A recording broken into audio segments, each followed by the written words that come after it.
Keep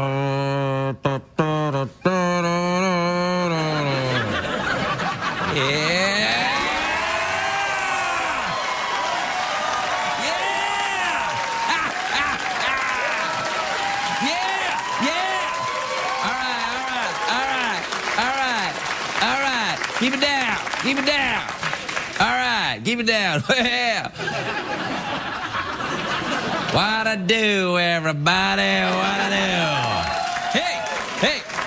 I wanted to say hi because I haven't been here in a while. What happened was my team was in the Super Bowl. My team. And so I went down to Miami and, you know, things got a little frisky.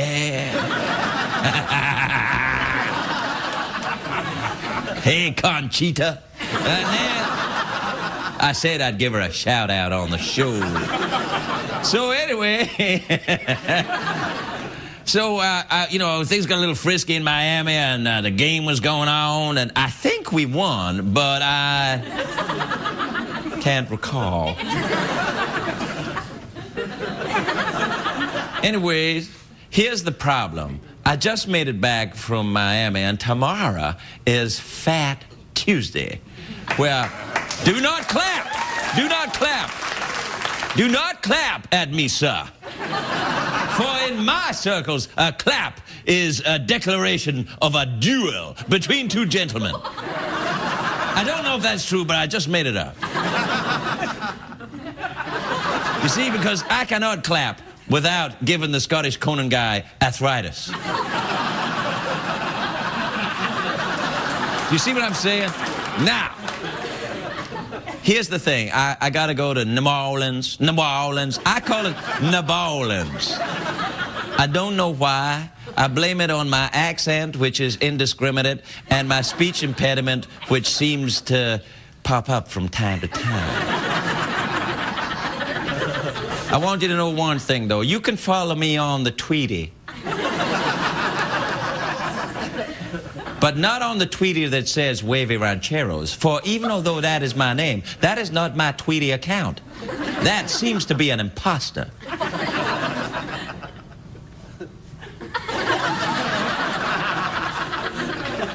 Follow me on Craigie Ferg. 'Cause I ate him.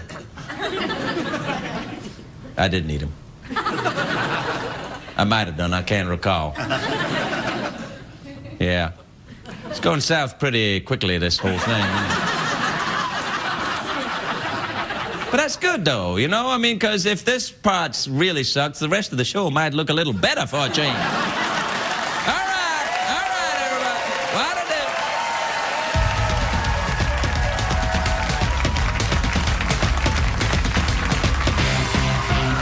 Watch The Late Late Show with Craig Ferguson on CBS and get full episodes whenever you want right on your phone. VCast Video on Demand from the network with the most 3G coverage, Verizon.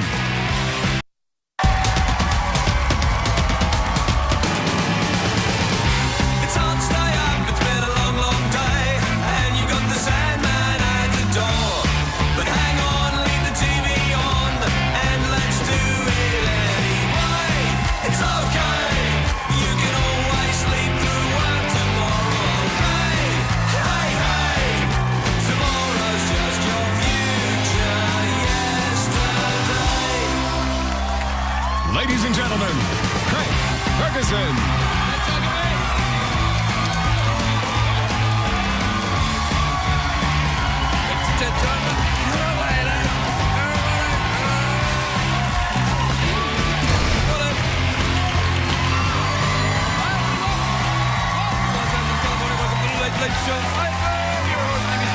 Thank you. It's enough, thanks. It's enough. All right. Well, thank you. That's really enough. Thank you, everybody. Please sit down, relax. Take the wee things. What I don't want. Take the wee things in your pants and sit them down on a chair.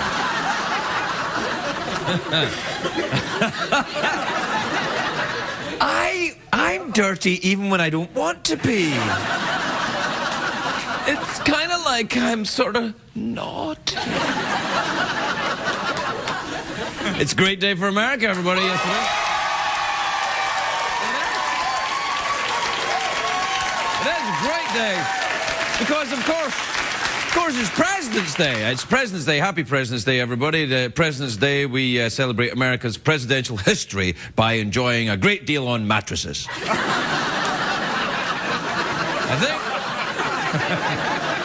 I think it was President Kennedy who said, "Ask not what you can do for your country. Ask what you can do to get quality goods at discount prices." That wasn't very good impersonation of JFK. It was kind of like if JFK had been a robot, that would have been. Ask not what you can do for your... Do you know there's a congressional candidate in Missouri and he's saying that allowing gays in the military could strengthen Al-Qaeda? And I'm like, and how exactly would that work? How does that work? Oh, they dance better than me and they know how to accessorize. I'm very, very angry. It's time for jihad. Also, scientists today are saying that being bored can actually be bad for your health. You should probably change the channel. Anyway, it's not only a great day for America, it's a great day for Canada. Up in Vancouver, the Winter Olympics are in full swing. Canada won their first gold medal for the men's freestyle mogul skiing. It's the first time they've won a gold in their own country. So congratulations, Canada. Well done. Well done, Canucks. Our northern neighbours. I was in Canada a few weeks ago, and not everyone up there is happy about the Winter Olympics, because putting on the games is expensive. It's costing the Canadians like $1 billion. Well, $1 billion Canadian dollars. It's like $40 or something. No, I'm kidding. Well done, Canada. Congratulations. I love Canada. I like it. The time I spent in Canada was great. The people there are delightful, and they're friendly. It's probably because this show doesn't go out in Canada. Actually, it does. It does go out in Canada. That's how polite and friendly they are. They knew who I was, and they were still polite. Oh, look, it's that late-night douche, eh?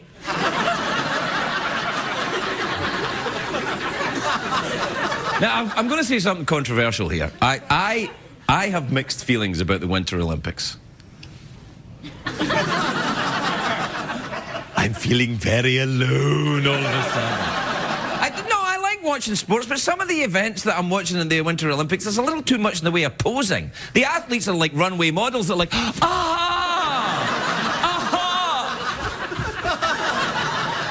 think they can't decide whether to spend their time training or picking out their outfit. I mean, look at this guy. Look, come on!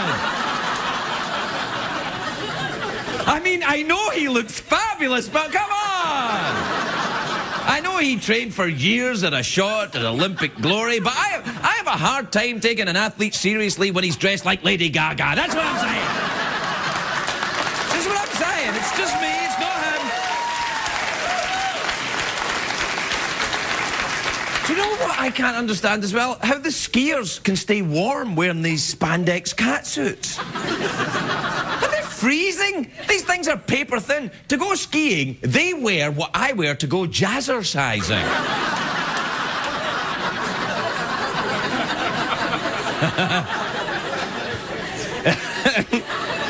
In my defense, though, I do dance the same way as I ski. I keep a firm grip on my pole and I move with my hips.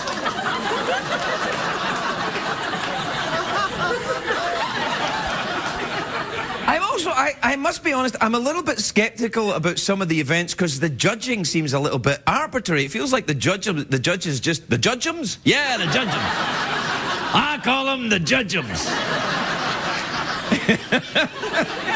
But it feels like the judges just randomly pick a score. Sometimes I watch the judges and the results, and I'm like, oh, come on, are you high?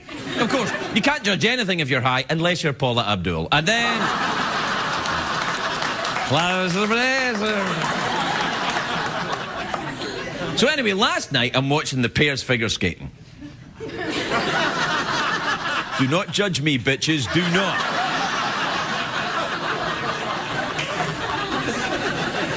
I disagreed with the judges' decisions. I think the last place team actually deserved to win. They were awesome. They weren't as graceful as the winners, but they made up with it in panache. We got a clip. Have a look at it.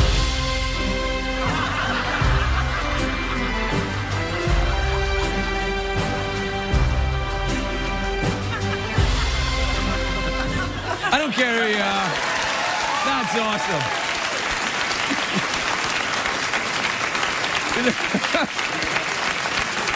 I've spent the last 6 minutes, 53 seconds trying to figure out how to put that clip onto the television. And see, I think it looks lovely, those little... You know what that reminds me of, these little chimps doing that? It reminds me of coming home from pubs in Scotland during the winter. Do you know that the Olympics have a motto? This is true. Their motto is faster, higher, stronger. Unless Michael Phelps is competing. Michael Phelps? Michael Phelps? Because if he's competing, then the motor's just higher, I guess. Michael Phelps isn't in the Winter Olympics. You couldn't get Michael Phelps in the Winter Olympics. He would dive into the... and it'd be frozen. He wouldn't be able to get in. Be like... Oh, hey. Dude, the water's hard. Something's wrong. Anyway. By the way, I just so as we're all steer clear. Just so as we're clear, I am still with Michael Phelps on the whole I don't agree with what happened to him, that kid. He goes and wins 8 gold medals, and then he goes to a party and smokes a bong, and everybody's like all angry at him. I'm like, he won 8 gold medals. He's allowed to take the evening off. Oh, he's a disgrace. All right, I don't know.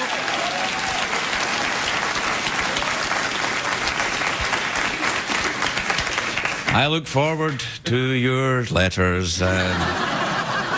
Anyway, look, if we don't agree on that, there's one thing we can all agree on. And I think that's that in the Winter Olympics, the worst sport ever is curling. Come on, it's like bowling, but with stones on ice. And a guy sweeps in front of the stones so it doesn't... I don't know, it doesn't get dusty or something. There's nothing worse than dusty stones. That's true, actually. There is nothing worse than dusty stones. I found that out the hard way during a sandstorm in Albuquerque. We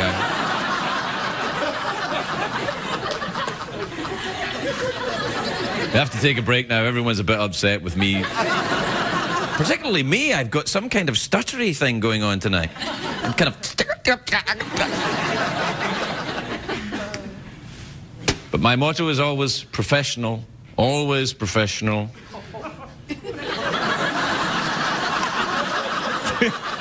That's my motto that I just made up.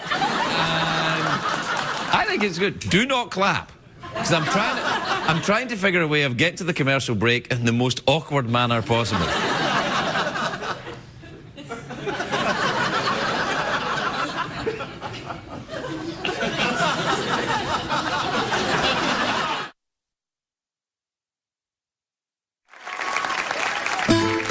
And now, Craig's Spanish word of the day. Today's word is lentejuelas. Lentejuelas.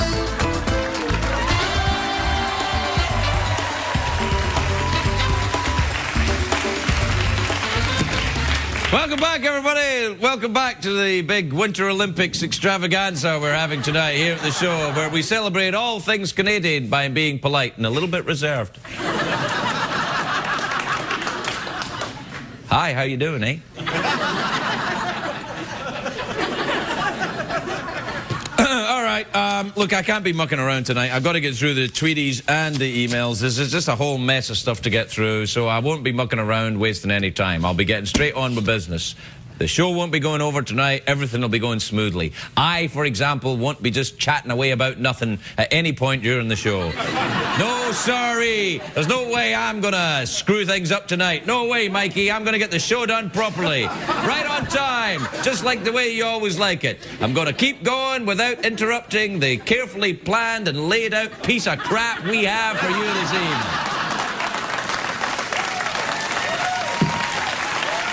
Yeah.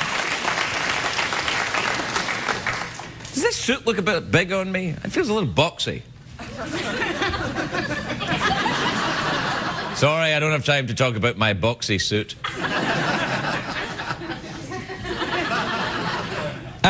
All right, well, I'll do play the jingle and we'll get on with it then.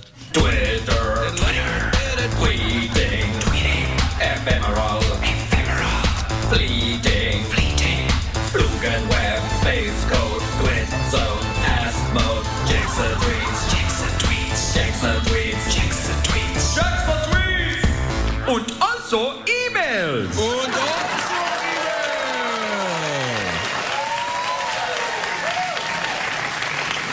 Good. All right, just in case you are not up on the way technology works, what happens is emails are white paper, Twitters are in yellow paper. I don't know why, that's just the way Bill Gates wanted it. All right, this is a Twitter from Megan Hollister, who says, Craig, I am 16 and I was thinking about getting a tattoo on my wrist. Do you think a wrist tattoo would be a good first tattoo? See that? See that there? That's on my wrist, that tattoo right there. You see it? No, we've only been working here 5 years. How could you possibly find my wrist? Come on. There you are. What about there? What if I do it there? Over there. See? The thing next to my head. Zoom in on it. That's my wrist. Right, now, the thing is about getting a tattoo, this goes all the way up, round, and right onto my pee-pee. But it doesn't. But this is not a good place. The wrist is not a good place to get your first tattoo because, especially this very close down near, because it's very, very painful. You know it's going to be painful when all the big guys in the tattoo parlor come around and they go, all right, to watch you getting your tattoo. Then you know it's going to be bad. But you are 16 and you're a girl, so I'm thinking maybe now's not the time. Don't you have to be 18 to get a tattoo anyway? I think you have to be 18 to get a tattoo, so you're going to have to wait 2 years to get a tattoo. And then when you do, I suggest tramp stamp first. And then... Because it doesn't hurt back there. It doesn't hurt. That's where I get my first one.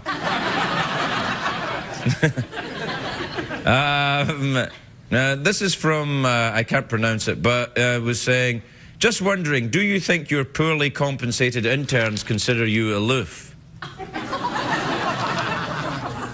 This is from one of the interns, isn't it? All right, Gecker Nixtel. We'll find you. And when we find you, you're going back to college. Community college, where you came from. Where do the interns come from? All over, really, don't they? All over these United States. If you want to be an intern on the show, why? Get in touch with Mikey on the Twitter. What's your Twitter name, Mikey? Michael Nadis? Oh, Michael Nadis on the Twitter. There you are. Take that, you bastard. All right, we'll look at the emails. This is from Jill in Concord, North Carolina. Jill says, Dear Craig, do you like caviar? I'm thinking of trying it, and I'm wondering if it's worth the expense. No, I do not like caviar. I don't like caviar at all. It's salty, salty, salty, and fishy, fishy, fishy. I don't like it. Salty and fishy combo doesn't work for me most of the time. What? What? Jeez. You people really need to grow up, honestly. This is from Andrea in Phoenixville, somewhere. It says, Dear Craig, while unemployed, I dyed my hair purple. My husband says no one will hire me with purple hair. Do you think this is true? No, I do not. I think that if you wanted a job on Sesame Street, it would be an advantage. Actually, if you wanted to intern here, you'd fit right in with purple hair. Do they have purple hair, any of the interns? Not this time. No, this time they don't. Yeah, there was one with purple hair, I remember. I don't remember, I didn't talk to her much because I'm very aloof with the interns. Listen, let me just be candid with you. When you do the job that I do, you're probably best staying away from that kind of...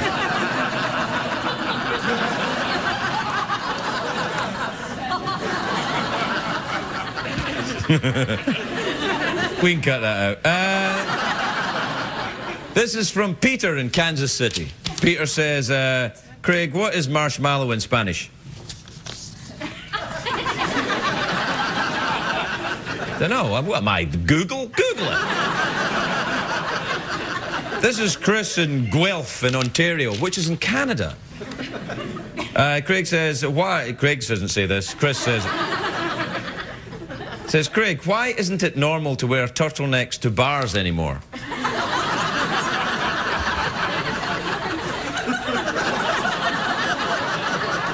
Is that a veiled sexual reference? Is that... I think... I don't know why. Maybe because it's not 1974. I don't know. I always wear a turtleneck when I go to the bar. But then again, I'm European. I think you know what I'm saying. Yes!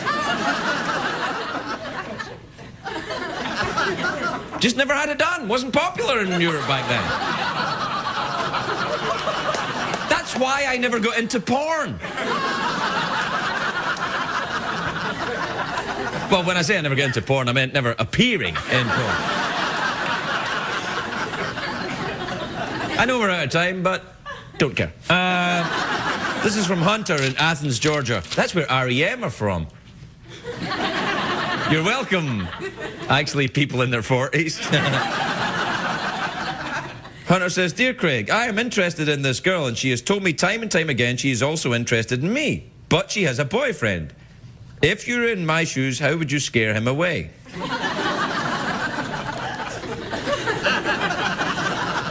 Scare him away? You'd scare him away like in Scooby-Doo when you pretend there's a ghost at the theme park or something? Well, what they would do in Scooby-Doo is you would set up a projector, and then when he comes by, it would look like there was a ghost and some area was haunted, and then he would go away, and then... I don't think scaring him away is the problem. I think dealing with this tramp that's playing the both of you is... That's the problem.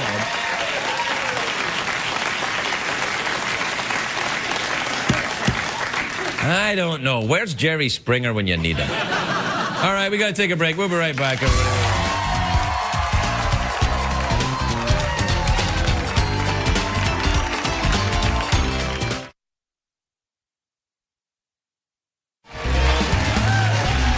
Welcome back. Quietly, everybody. Look, does this... I know you probably can't see because of the lighting, but is this suit a bit boxy? I feel a bit boxy. I think it should be a double-breast... I should start wearing double-breasted suits. Double-breasted suits and turtlenecks. Welcome back to the show, everyone. I like this. I'm going to walk around like this from now on. I can't do it. I can't keep it going. My first guest tonight is an Academy Award nominee. Really? I'm clearly slumming it here, then. He's Academy Award nomination for A Single Man, which is in theatres now. Please welcome the adorable Colin Firth, everybody.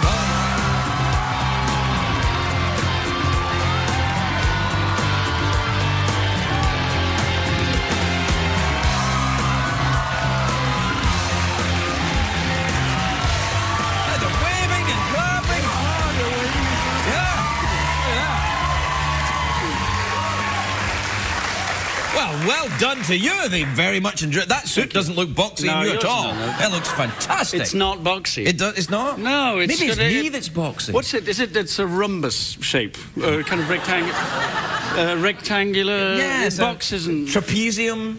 You know what? I think an overly streamlined Scotsman would be very dubious. Yeah, I'd be suspicious. No one wants to see a streamlined Scotsman. That way madness lies. You don't want to get drunk that fast. No.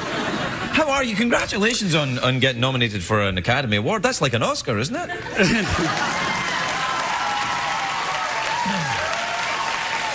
That's what they say. It's in the same category. Yeah, that's what they say. If you win the Academy Award, the next step is the Oscar. You might go on to get an Oscar nomination. How long have you been here? Oh, months. Yeah, did you get a Golden Globe for this? No. What are these? I can no, anyway, though. I mean, really.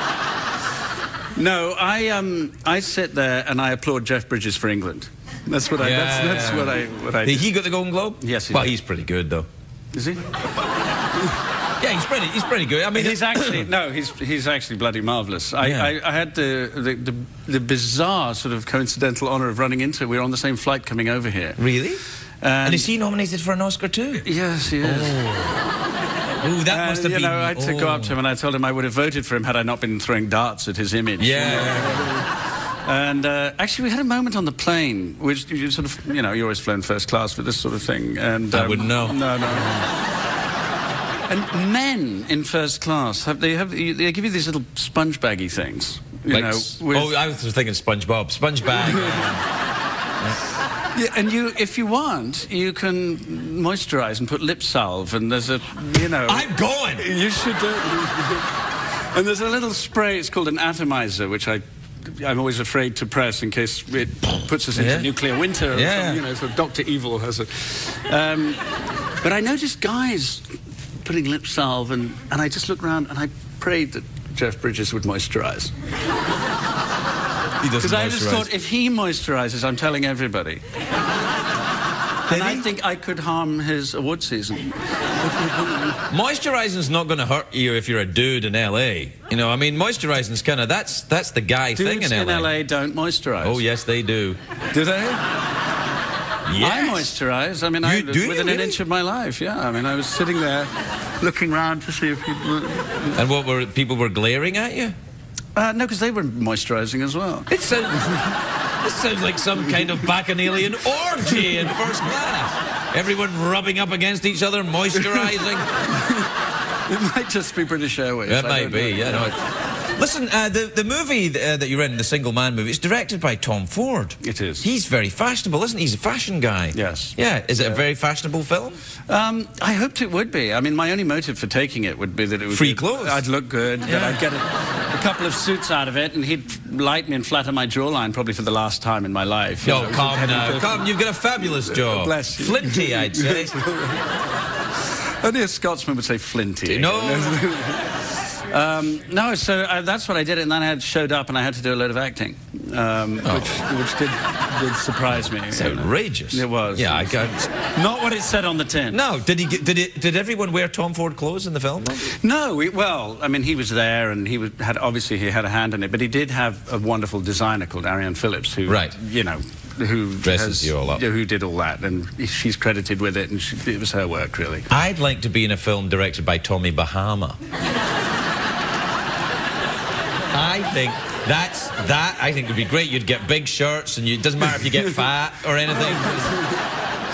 Don't rule him out. I'm not ruling him out. The thing about the Tommy Bahamas is as well that you can get as fat as you like, apparently, and you still look great in Tommy Bahama stuff. That's what guys that are wearing Tommy Bahama think. I'm sure all of that is probably true, but I don't know who Tommy Bahama is. Tommy Bahama's not a real guy. He's like, is it a real guy? No, it's like Ed Hardy. Did you just make him up? No, it's like there's a store called Tommy Bahama. Is there? Yeah. I've heard of Tommy Banana. Is that Tommy Banana? No, that's... Tommy Banana's a series of movies that I... Yeah. You did get into porn. I did get into porn, yeah. I did. Do you enjoy pornography? Do you watch a lot of porn? It depends. If it's on the British Airways menu, Yeah. If British Airways are showing it, then it must be all right. Yeah, it is. I find that with pornography, it's a bit like snooker or pool. I don't mind doing it, but watching it's kind of boring after a while. You'd rather do the pornography, you mean? Yeah, I'd rather be in it than, Yeah. sadly weeping in the hotel room. It's not too late for you. Yeah, no.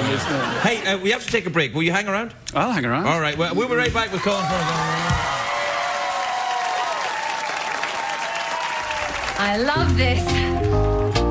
You're insane. Come on, old man.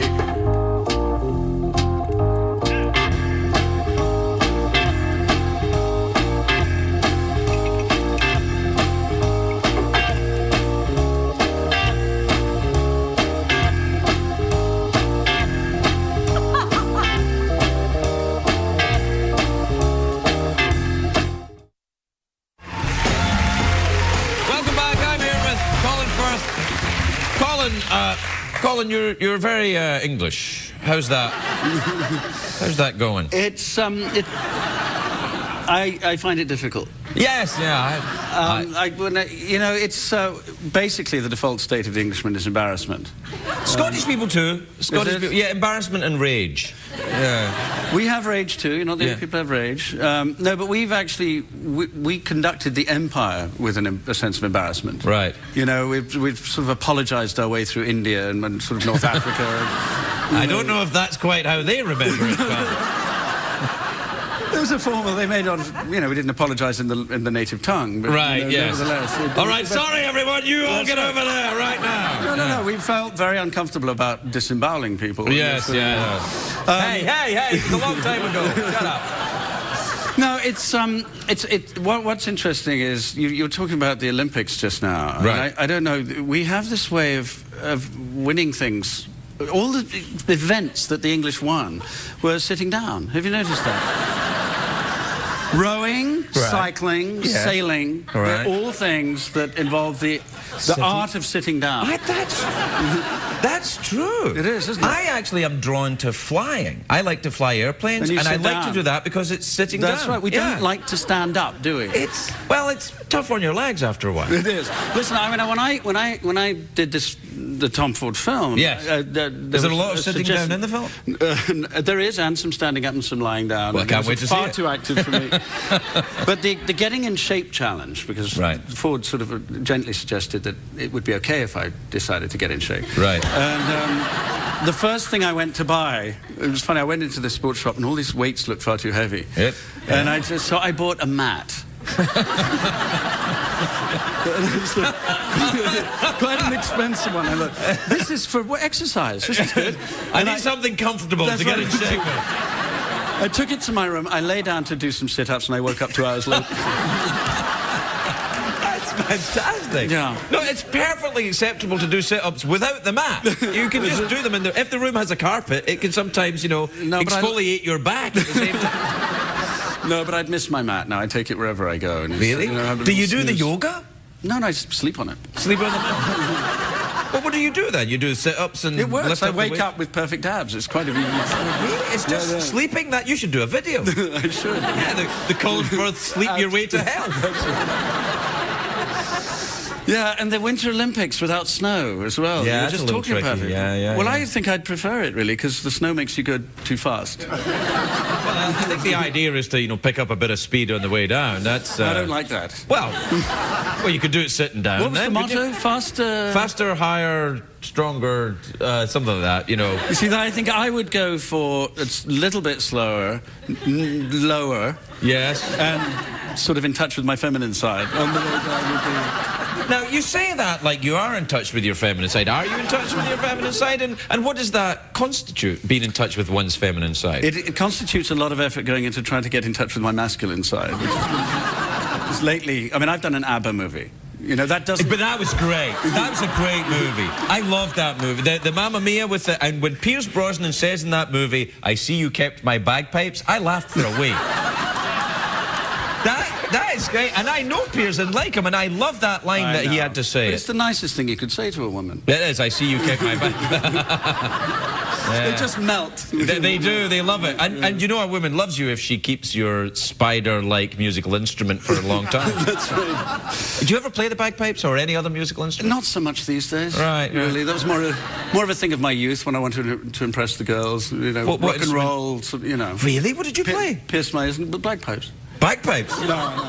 No, I tried to play the guitar. Really? Yeah. The guitar was banned at my school. I mean, this is another thing about England. The school I went to would not allow the saxophone or the guitar because they were not serious instruments. It was a quite extraordinary thing. Really? So what? I arrived and they said, "You get to play the baritone euphonium." Which is like the tuba, but less sexy. Yeah. The baritone euphonium is not quite a tuba, right? It's a smaller and tuba. Not even as much. It's not even good for comedy, really. I mean, a tuba at least. So I mean, no one ever got laid with a baritone. I don't know, though. I think we could maybe ask that question of the viewers. Anyone get laid with a baritone euphonium? I don't know. Are you still living in England? Still living in London? I am. London's very nice. What part of London are you in? I live in Chiswick, West London. I like Chiswick. Do yeah, you? it's just past Chelsea on the way to the airport. That's right. Yeah, very Depending nice. which way you're, yes. Yeah, well, if you're coming in from the airport, it's just before Chelsea. That's Yeah. Thanks for pointing that out. A lot of time spent in Italy. My wife's Italian, so Really? I have the very good fortune to have That's that. rather daring to have an Italian wife and be English, isn't it? Yes. That I love that. It's frightening. I mean, that is one thing actually I have never got used to. What? Are your wife being Italian? The fact that she's Italian. Yeah, it's. Does she cook? Yeah, she does. Yeah, she very cooks. well, probably. I'd imagine. She cooks brilliantly.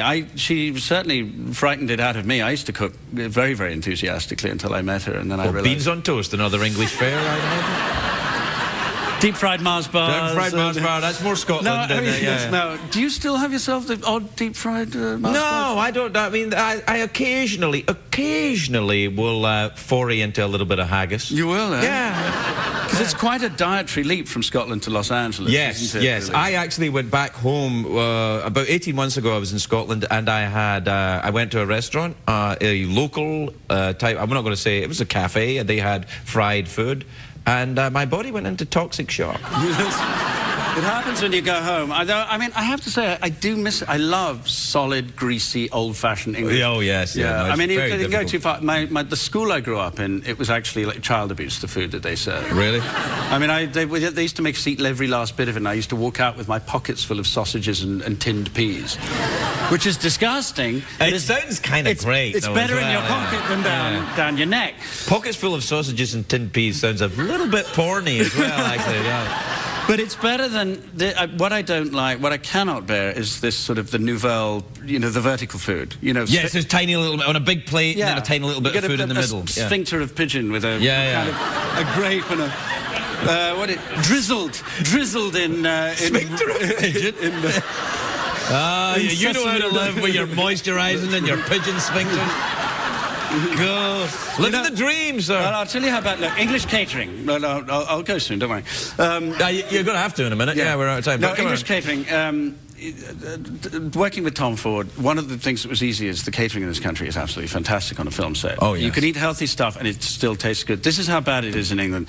This is a long time ago. It's got better. I just did a movie and finally the level's coming up now.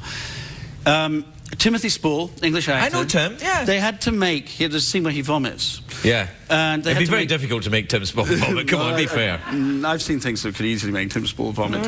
Pigeon sphincter. Yeah. He had to be covered in vomit, and the props department cooked up this stuff, this vomit for him, and I tell you, it was the best that, compared to the catering. The entire cast and crew were queuing up with their bowls. Another vomit. A bowl of Timothy Spall's vomit. You can actually get that in a lot of restaurants in LA now as well. I'll have the Spall vomit, please. Colin, we're out of time. Listen, good luck at the Academy Awards, and then who knows, maybe on to the Oscar after that. A very lovely Colin Firth, everybody.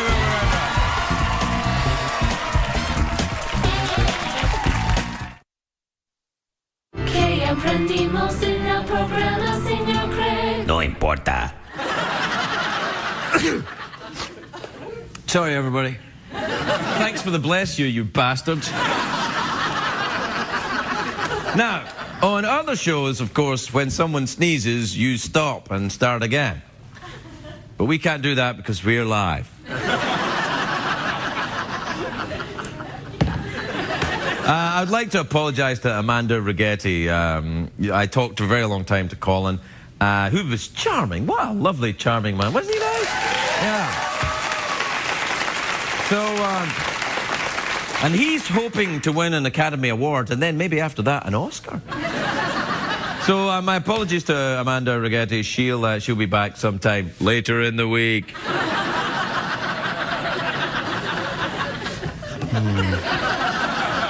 I don't know when, though. Whenever she can make it, that'll be the thing, I guess. What else did we learn on the show tonight?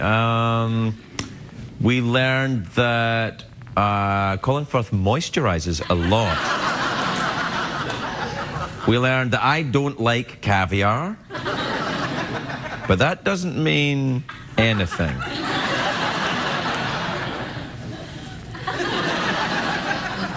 And we also learned that my tattoo goes all the way around to my pee-pee. Good night, everybody.